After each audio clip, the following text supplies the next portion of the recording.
Heading डालेंगे physical properties of haloalkanes.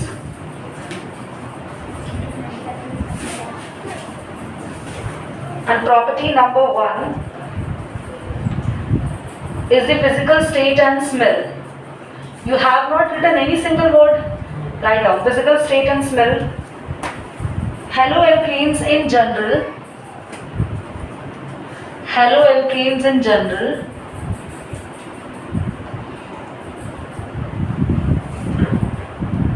colorless,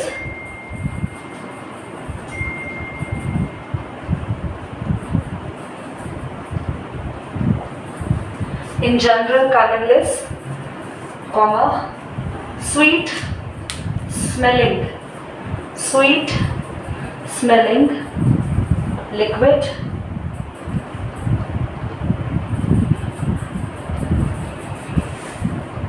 here only iodides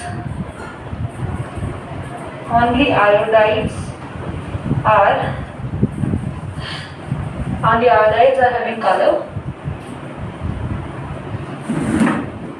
when exposed to light.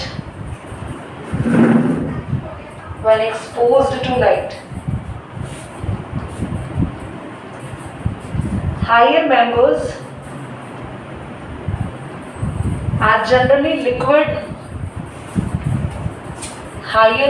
are generally liquid. Or solid. Lower members are generally gases.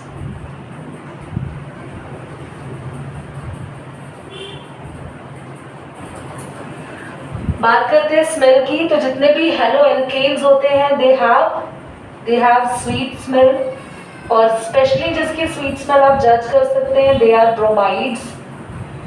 सभी के सभी अगर physical state की बात करते हैं, लोअर मेंबर्स, लोअर चेन्स, बच्चों लोअर चेन्स का मतलब है, मैं तो इसका रिकॉर्डेड सेशन भेजूंगी, वैसे कुछ खास नहीं हुआ अभी इसलिए खाएगी। सो लोअर मेंबर्स की बात करते हैं, तो लोअर मेंबर्स में जैसे इथाइल ब्रोमाइड, 2 कार्बन वाला ब्रोमाइड है ना, प्रोपाइल क्लोराइड, तो अप टू 3-4 कार्बन 6 कार्बन तक ये गैसेस रहते हैं। आगे जैसे जैसे चेन्स बढ़ता जाएगा तो लोअर मेंबर तक दे आर गैसेस, और जितने भी हायर मेंबर्स हैं दे आर लिक्विड, और भी हायर मेंबर्स आगे जाके सॉलिड बन जाते हैं। राइट, क्लियर होगी फिजिकल स्टेट? कोई भी क्वेश्चन सीबीएसई या एंट्रेंस के ऊपर नहीं आएगा। Next point, solubility.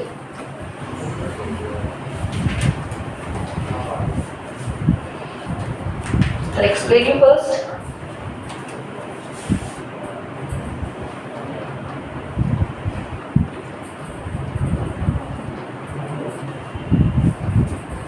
सॉल्युबिलिटी की बात करते हैं तो all are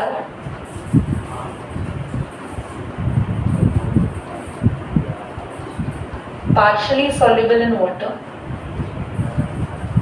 Give me 1 second.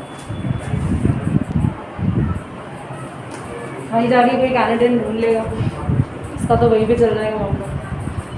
चलो फिजिकल स्टेट की बात करते हैं, तो they all are partially soluble in water, आराम से सॉल्युबल हो जाते हैं, बट इनके lower members highly soluble in water.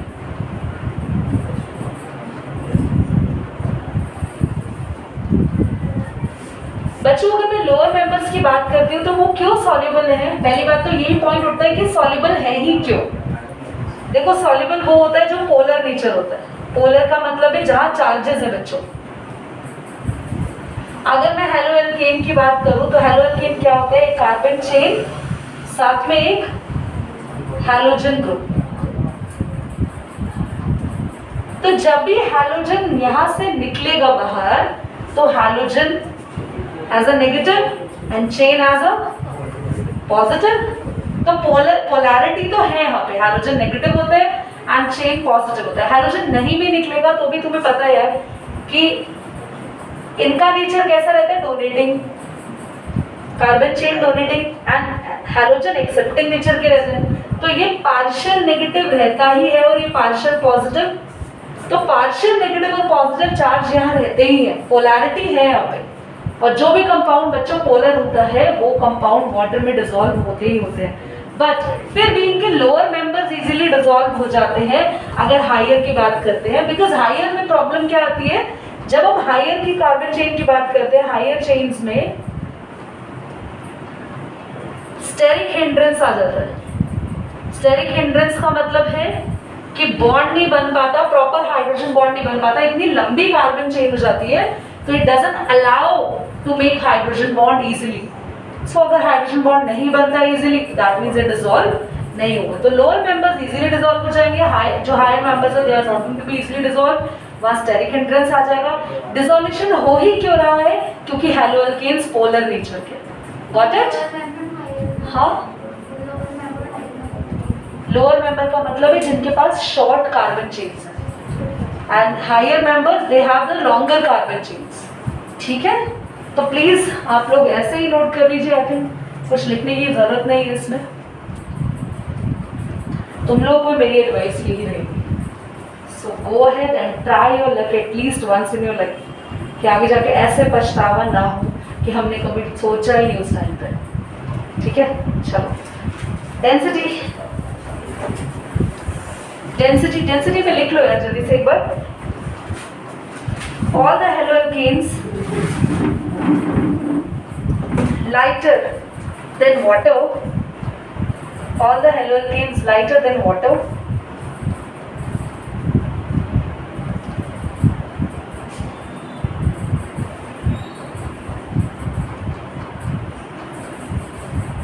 which includes fluoro and fluoroalkanes, but as the size increases,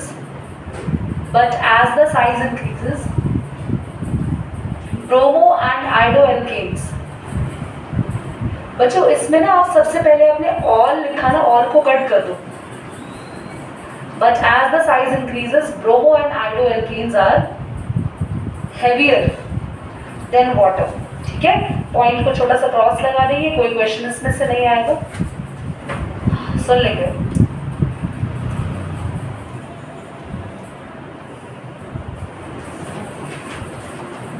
So yes, if I talk about fluoroalkanes, जितने भी fluoroalkanes होते हैं ये सब पानी से हल्के होते हैं, तो very simple, if they are having lower density than water, so they will float on the surface of water, right?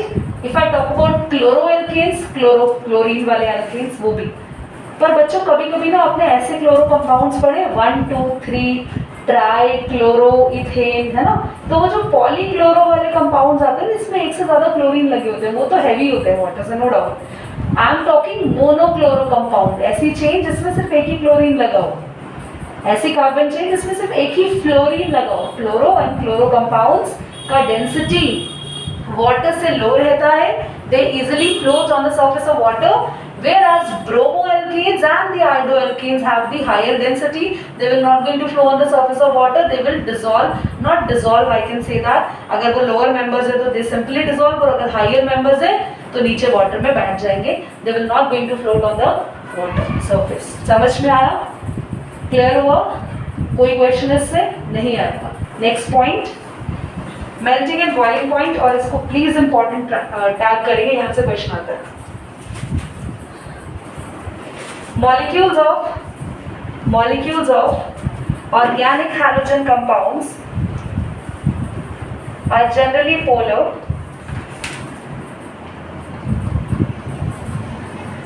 Molecules of organic halogen compounds are generally polar.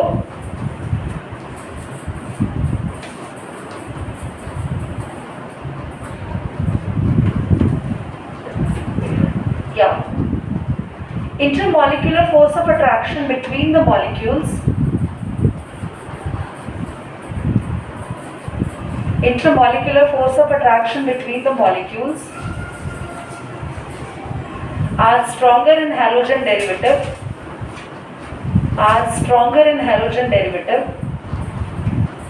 in comparison to hydrocarbon, Intermolecular force of attraction are stronger in halogen derivatives in comparison to hydrocarbons. Hence,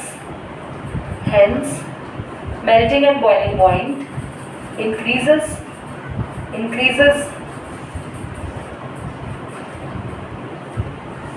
as increase in the molecular mass.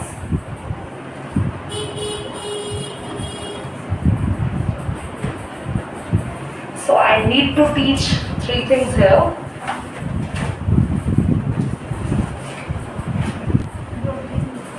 हाँ, name भी थोड़ा different है.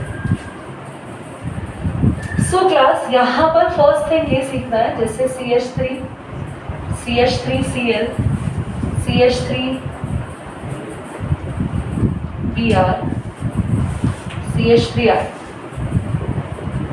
मैं आपसे पूछूं अगर सबसे पहले कि किसका बॉइलिंग पॉइंट सबसे ज़्यादा होगा, then you have to see that कि एक चीज़ तो क्लियर है, जहाँ हैलोजेंस हैं उनका boiling point normal carbon chain से तो ज़्यादा होता ही होता है, क्योंकि हैलोजन आने से क्या ऐसा खास हो जाता है. क्योंकि इधर देखो, दिस इज यहाँ से एक H हटा, उसकी जगह किसने ली? ऑब्वियसली फ्लोरीन का एटॉमिक मास हाइड्रोजन के एटॉमिक मास से ज़्यादा रहेगा, तो ये थोड़ा हैवी है, तो बॉइलिंग पॉइंट इसका थोड़ा ज़्यादा होता है. फ्लोरीन से ज़्यादा एटॉमिक मास क्लोरीन का होता है, क्लोरीन से ज़्यादा ब्रोमीन का, ब्रोमीन से ज़्यादा. तो यहाँ पर एटॉमिक मास पे चल रहा है पूरा. Molecular mass increases, hence boiling point increase. ठीक है, सेकेंड देखेंगे अब.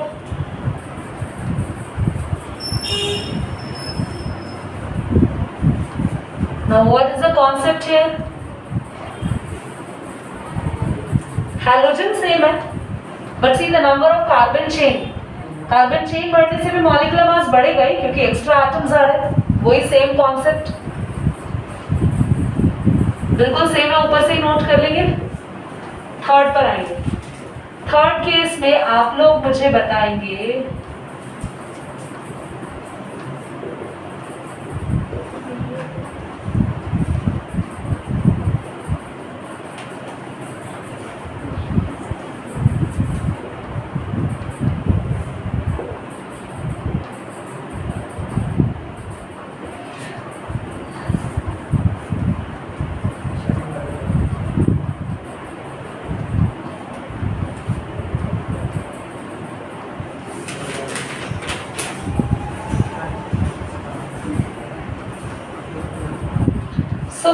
तीनों में से किस कंपाउंड का बॉइलिंग पॉइंट सबसे ज्यादा होगा?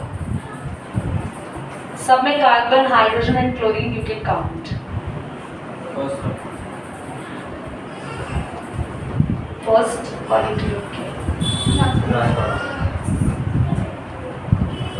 सोच लो, आपने क्यों बोला लास्ट?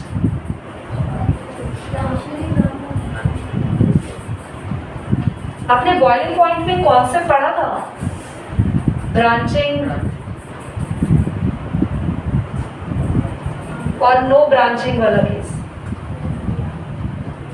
जहां नो ब्रांचिंग है वहां मोर सरफेस एरिया होता है, जहां ब्रांचिंग हो गई वहां पे लेस सरफेस एरिया. दीदी ऐसा कैसे? मोर ब्रांचिंग का मतलब पता है क्या होता है? यहाँ पे ब्रांचिंग नहीं है ना, ब्रांचिंग नहीं, स्ट्रेट चेन है. स्ट्रेट चेन है यहाँ पर, दिस इज स्ट्रेट चेन. अगर मैं इसको ऐसे ना समझाऊं, थोड़ा सा कंफ्यूजिंग तुम्हें लग रहा होगा.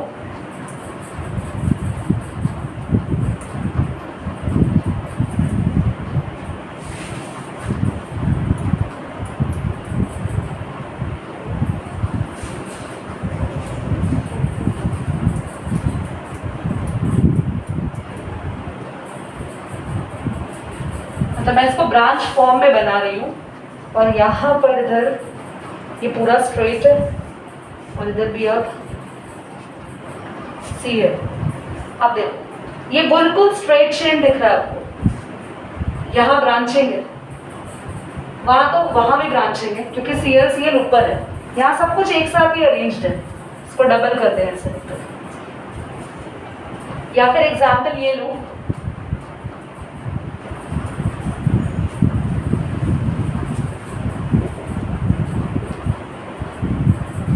इसकी number of carbon same, number of hydrogen same. यहाँ स्ट्रेट चेन है, वहाँ ब्रांचिंग है। जितनी ज्यादा बड़ी चेन होती है, जितनी ज्यादा फैली हुई चेन होती है, जितनी ज्यादा स्ट्रेट चेन होती है, वहां उसका बॉइलिंग पॉइंट ज्यादा होता है। क्योंकि मोर सरफेस एरिया, ये मैंने 11th में पढ़ाया है आपको, मोर van der Waals force of interaction. No, more surface area less. तुम ब्रांचिंग से ज्यादा सरफेस एरिया समझ रही हो ना शायद। ब्रांचिंग का हमेशा कम सरफेस का मतलब होता है, देखो मेरी बात सुनो, ब्रांचिंग का मतलब है वो ओवरलैप हो गया, उसके ऊपर आ गया। तुमने बुक से सरफेस पर फैला रखी है एक एक सिंगल, वही एक के ऊपर स्टैक बना दिया, कहाँ ज्यादा सरफेस ऑक्यूपाई है? जब तुमने फैला रखा उसको डेफिनेटली। तो जब कोई स्ट्रेट चेन होती है तो more surface area, more van der Waals force of interaction, and the more boiling point is there. Branching तुम्हें दिख रहा है वो फैला हुआ है, बट में सरफेस से टच ही नहीं हो रहा है वो। सरफेस का मतलब होता है कोई भी चीज कितनी स्प्रेड आउट है, कोई भी चीज कितनी लीनियर है। जो चीज लीनियर है that has more surface area. जितना लीनियरिटी दिख रही है, जहां जितनी कम लीनियरिटी दिख रही है, कितनी ज्यादा ब्रांच दिख रही है, मतलब वो एक के ऊपर एक एटम लगे हुए हैं बस, वहां पे सरफेस एरिया कम है। कम सरफेस एरिया मतलब less van der Waals force, less van der Waals force means less boiling point. समझ में आ गया? करिए।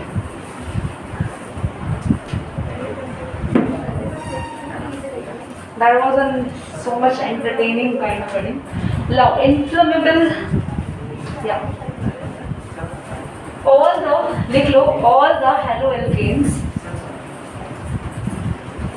the haloalkanes have less inflammability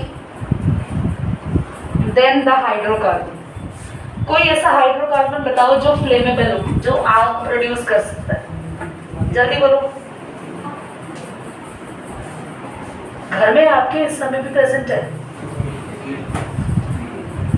अरे गैस सिलेंडर के अंदर कौन सी गैस होती है? हाँ, एलपीजी। तो मुझे भी पता है, तुम्हें पता है, तुम्हारे बच्चे को भी पता है जब तक नहीं हुआ। It's butane.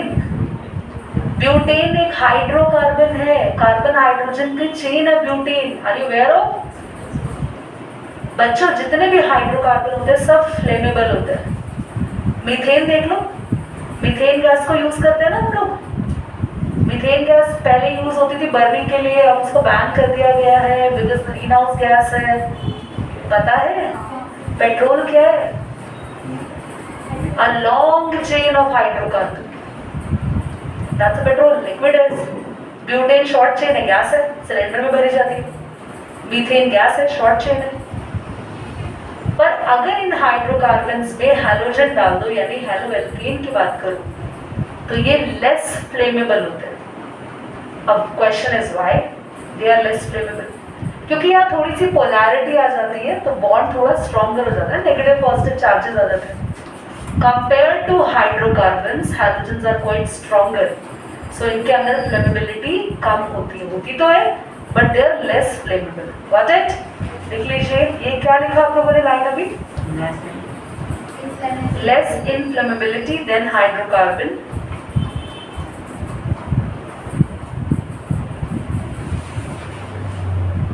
Okay. एक और चीज बताते हैं, ये आप लोग मुझे बताओ, जैसे जैसे कार्बन चेन बढ़ती है इनफ्लेमेबिलिटी क्यों बढ़ती है?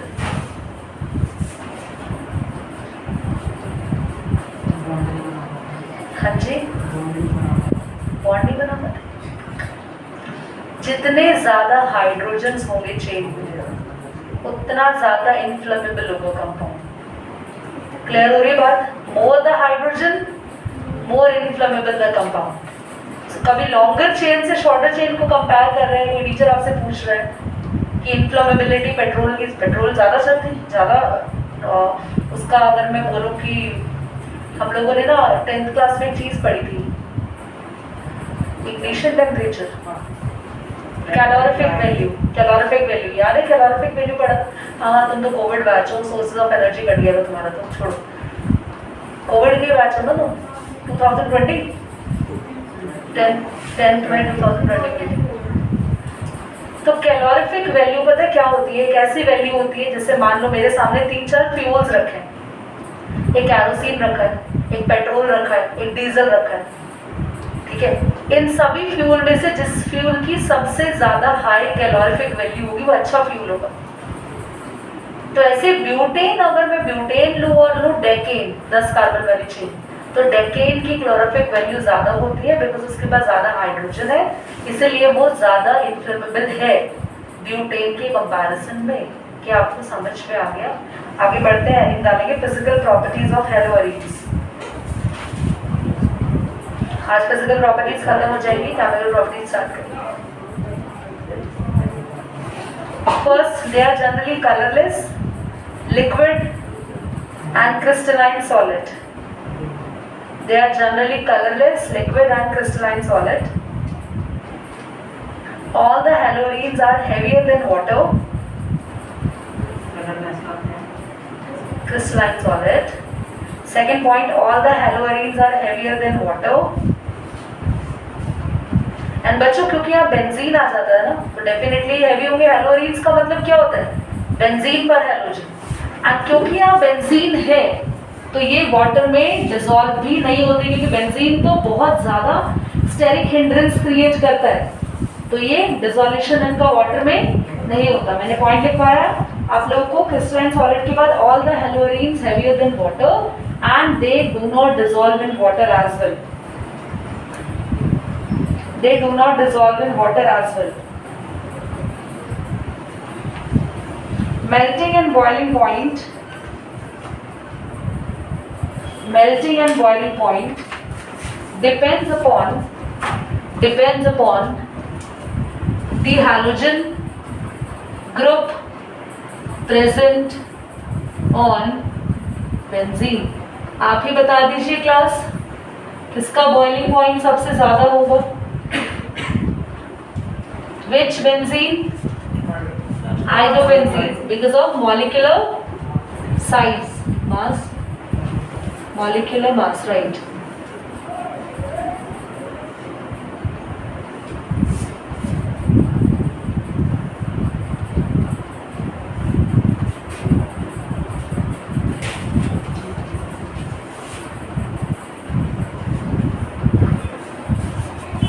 केमिकल प्रॉपर्टीज में कुछ लाइंस लिख लेंगे, फिर आप सब सेपरेट हो जाएंगे। I be going to take your test of all the preparations, ठीक है?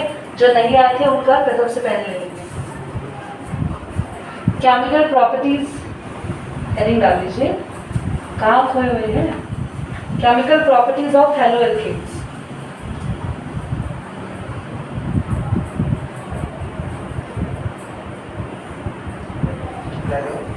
एल्केन्स मुझे लगा तो मुझे बोल रहे हो hello hello hello alkanes. 4 chemical properties पढ़नी है। फर्स्ट लिख लो nucleophilic substitution reaction, second elimination reaction. Nucleophilic substitution reaction, second elimination reaction. Substitution reaction भी लिखना है, elimination reaction, reaction with metals and reduction। तुम्हारी स्पीड तो बढ़ी जा रही है यहाँ पे, वैसे और कुछ बोलो चलो।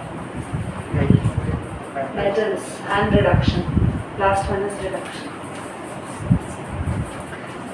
पहले ना मैं थोड़ा सा न्यूक्लियोफाइल इलेक्ट्रोफाइल समझा देती हूँ, then I'll taking your test, क्योंकि आधी से ज्यादा जनता को जो यहाँ बैठी है नहीं पता होगा ये क्या होता है। So tell me nucleophile and electrophile. Tell me what are nucleophiles and electrophiles? C class. Phile means love. Phile means love. Nucleophile, those elements या those compounds या those ions या anything which going to love the nucleus. And nucleus is positive in nature. So भैया positive को love करने definitely negative ही आएगा। So if I talk about nucleophiles, so they all are negative ions, that means anions, या फिर electro negative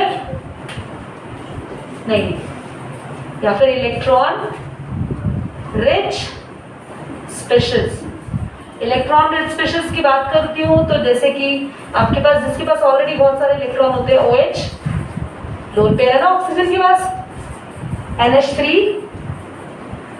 nitrogen पे lone pair है। Negative ions की बात कर देते तो fluorine ions, Cn minus, CO minus, सब negative. So all the negative ions, all the anions and all the electron rich species, because they are negatively charged, so they love to go towards the protons, so they love to go towards the positive charge, so they love nucleus, so they are called nucleophile. Got it? What are electrophiles in reverse? Those who loves electrons. So definitely negative should not going to be love electron, because negative is itself negative. So there are two things. Positive ions means cations.